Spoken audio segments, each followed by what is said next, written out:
Hello friends, welcome back to கற்க கசிற YouTube channel. நம்ம இன்றைக்கி இந்த வீடியோவில் வந்து தியரிஸ் ஆஃப் இன்டர்நேஷ்னல் இன்வெஸ்ட்மெண்ட் அதை பற்றி தான் வந்து பார்க்க போகிறோம். இன்டர்நேஷ்னல் இன்வெஸ்ட்மெண்ட் அப்படின்னா என்னென்னா, வெளிநாட்டில், அதாவது நம்ம கண்ட்ரியை தவிர்த்து மற்ற எந்த நாட்டிலும் நம்ம வந்து இன்வெஸ்ட்மெண்ட் பண்ணுறோமோ அதை தான் வந்து இன்டர்நேஷ்னல் இன்வெஸ்ட்மெண்ட்டுன்னு சொல்லலாம். இது வந்து எதுக்கு ரொம்ப அப்ரோப்ரியேட்டாக இருக்குன்னா, ஃபாரின் டைரக்ட் இன்வெஸ்ட்மெண்ட்டுக்கு வந்து இந்த தியரிஸ்லாம் வந்து அப்ரோப்ரியேட்டாக இருக்கும். இதில் வந்து ஒரு 5 வகையான தியரிஸ் வந்து இருக்குது. அதில் வந்து ஃபர்ஸ்ட் தியரி வந்து பார்த்திங்கன்னா தியரி ஆஃப் கேபிட்டல் மூவ்மெண்ட். இந்த தியரி ஆஃப் கேபிட்டல் மூவ்மெண்ட்டில் வந்து என்ன சொல்கிறாங்கன்னா, கேபிட்டல், அதாவது ஒரு நாட்டிலேருந்து இன்னொரு நாட்டுக்கு கேபிட்டலை வந்து மூவ் பண்ணுறது தான் வந்து இந்த தியரி ஆஃப் கேபிட்டல் மூவ்மெண்ட்டுடைய கான்செப்ட்டு. இந்த கேபிட்டல்ன்றது வந்து பார்த்திங்கன்னா ஃபேக்டர்ஸ் ஆஃப் ப்ரொடக்ஷனில் வந்து ஒன்று. நமக்கு ஃபேக்டர்ஸ் ஆஃப் ப்ரொடக்ஷன் என்னென்ன, லேண்ட், லேபர், இதெல்லாம் வந்து ஆண்டர்ப்ரனர்ஸ், இதெல்லாமே வந்து ஃபேக்டர்ஸ் ஆஃப் ப்ரொடக்ஷன். அதில் வரக்கூடிய ஒரு ஃபேக்டர் ஆஃப் ப்ரொடக்ஷன் தான் வந்து இந்த கேபிட்டல்.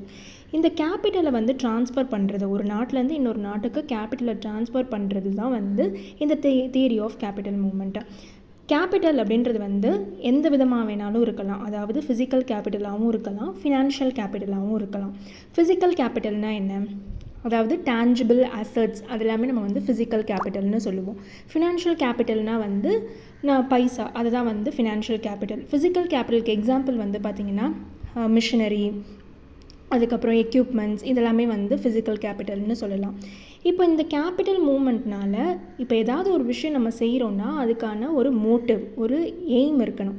அப்போது இந்த கேபிட்டலை ஒரு நாட்டிலேருந்து இன்னொரு நாட்டுக்கு இன்வெஸ்ட் பண்ணுறதுனால நமக்கு என்ன எய்ம், என்ன கோல் அப்படின்னு பார்த்திங்கன்னா, ப்ராஃபிட் வந்து ஏர்ன் பண்ணுறது தான். ஸோ இந்த ப்ராஃபிட்காக தான் வந்து நம்ம இன்வெஸ்ட்மெண்ட்டே வந்து பண்ணுறோம். இந்த ப்ராஃபிட் எந்த வகையில் வந்து வேணாலும் இருக்கலாம். லைக் இன்ட்ரெஸ்ட்டாக நமக்கு வந்து ப்ராஃபிட் வரலாம், அப்படி இல்லாட்டி டிவிடெண்ட் மூலமாக வரலாம், இல்லாட்டி ஷேர்ஸு, இல்லை ரெண்ட்டு. ஸோ இந்த ஏதாவது ஒரு வகையில் நமக்கு வந்து ப்ராஃபிட் வரணும், அதுக்காக தான் நம்ம வந்து இன்வெஸ்ட்மெண்ட் பண்ணுறோம். இந்த தியரி ஆஃப் கேபிட்டல் மூவ்மெண்ட்டில் இருக்கக்கூடிய இதை வந்து நம்ம எங்கே ரெக்கார்ட் பண்ணுவோம்னு பார்த்திங்கன்னா, பேலன்ஸ் ஆஃப் பேமெண்ட்டில் கேபிட்டல் அக்கௌண்ட்டில் வந்து ரெக்கார்ட் பண்ணுவோம். ஸோ பேலன்ஸ் ஆஃப் பேமெண்ட் அப்படின்ற கான்செப்டை பற்றி நான் இன்னொரு வீடியோ வந்து போடுறேன், அதில் நீங்கள் செக் பண்ணி பாருங்கள். ஸோ இந்த பேலன்ஸ் ஆஃப் பேமெண்ட்டில் வந்து 2 அக்கௌண்ட் இருக்கும். அதாவது ஒன்று வந்து கேபிட்டல் அக்கௌண்ட், இன்னொன்று வந்து கரண்ட் அக்கௌண்ட். ஸோ இந்த இன்வெஸ்ட்மெண்ட் அப்படின்றது வந்து கேபிட்டல் அக்கௌண்ட், அதனால நம்ம கேபிட்டல் அக்கௌண்ட்டில் வந்து இதை ரெக்கார்ட் பண்ணுவோம். இதுதான் வந்து ஒரு ஜஸ்ட் மாதிரி தியரி ஆஃப் கேபிட்டல் மூவ்மெண்ட்டை பற்றி சொல்லியிருக்கேன். ஸோ இந்த தியரி பற்றி உங்களுக்கு புரிஞ்சிருக்கும்னு நினைக்கிறேன். நெக்ஸ்ட் வீடியோவில் market imperfection theory related to international investment, foreign direct investment பற்றி நான் உங்களுக்கு வீடியோ அப்லோட் பண்ணுறேன்.